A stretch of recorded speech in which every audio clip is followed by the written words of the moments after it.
అందరికీ నా హృదయపూర్వక నమస్కారాలు. మనందరం పెద్దల సభగా పిలిచే శాసన మండలి ఉపాధ్యాయుల ప్రతినిధులు ఎన్నిక జరుగుతూ ఉంది కృష్ణా గుంటూరు జిల్లాలో. ముఖ్యంగా ఉపాధ్యాయులకు సంబంధించి, అధ్యాపకులకు సంబంధించి ఇది చాలా కీలకమైంది. ఇది రాజ్యాంగ నిర్మాతలు కల్పించింది. ఎందుకంటే ఈ అవకాశం ఉపాధ్యాయులు, అధ్యాపకుల సమస్యలను విన్నవించుకోవడానికి, ప్రభుత్వానికి తెలియజేయడానికి, వారి సమస్యలను గుర్తించడానికి, వారి సమస్యల మీద బలంగా మాట్లాడటానికి ఇత్యాది అంశాలు, వాళ్ళకున్న అంశాలన్నింటినీ ప్రభుత్వం దృష్టికి తీసుకెళ్ళడానికి రాజ్యాంగ నిర్మాతలు కల్పించిన హక్కు ఇది. కానీ ఇప్పుడు ప్రస్తుతానికి మనకున్న పరిస్థితులు ఏమున్నాయంటే, టీచర్స్ డే అనేది ఆచార్య దేవోభవ అంటాం. సర్వేపల్లి రాధాకృష్ణ గారు అధ్యాపక వృత్తి నుంచే రాష్ట్రపతి స్థాయికి ఎదిగిన వ్యక్తి. ఆయన గౌరవార్థం మనం టీచర్స్ డే జరుపుకుంటాం. అలాంటి ఉపాధ్యాయుల్ని సమస్యల్ని ప్రభుత్వానికి విన్నవించుకోవడానికి ఈ రోజున ఆంధ్రప్రదేశ్ పెద్దల సభ శాసన మండలి ఎన్నికలు జరుగుతూ ఉన్నాయి. ఈ ఉపాధ్యాయ వృత్తికి సంబంధించి సమస్యలు అనేకం.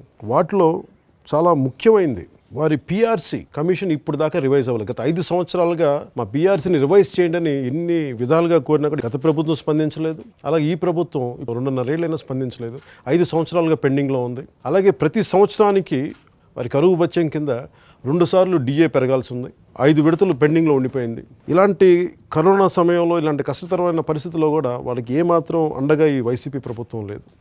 ఇది నిజంగా చాలా బాధ కలిగించే పరిస్థితి.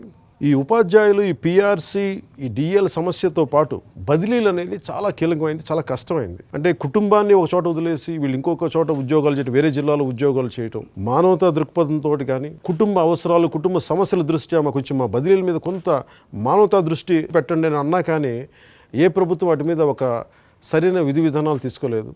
ఇది కూడా చాలా బాధ కలిగించే అంశం.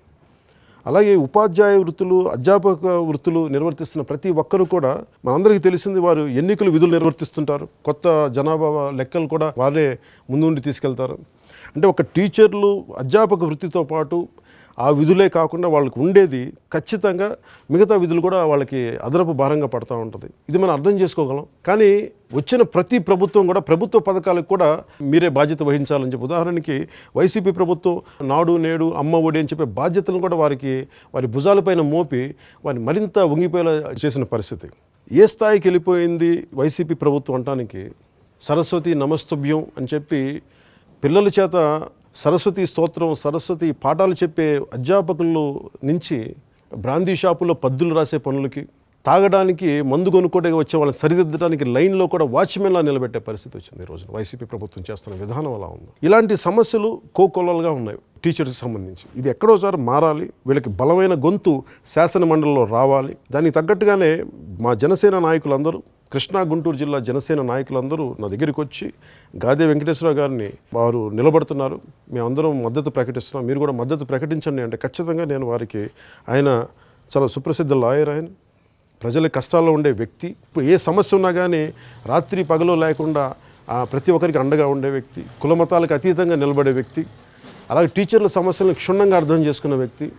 గతంలో కూడా ఆయనతో చాలాసార్లు మాట్లాడుతున్నప్పుడు అధ్యాపకుల సమస్యలు, టీచర్ల సమస్యలు ఏ విధంగా ఉన్నాయనేది వారు చెప్తా ఉంటే నాకు అనిపించింది, ఇలాంటి వ్యక్తి ఖచ్చితంగా చాలా బలంగా మాట్లాడతారనిపించింది. టీచర్స్ తాలూకు ఆత్మగౌరవం నిలబడాలి.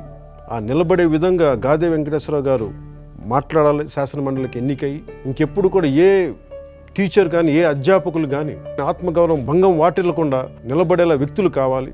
అలాంటి వ్యక్తే గాదే వెంకటేశ్వరరావు గారు. ఖచ్చితంగా వారి అభ్యర్థిత్వాన్ని అందరూ బలపరుద్దాం, వారిని గెలిపిద్దాం, టీచర్ల ఆత్మగౌరవాన్ని కాపాడదాం.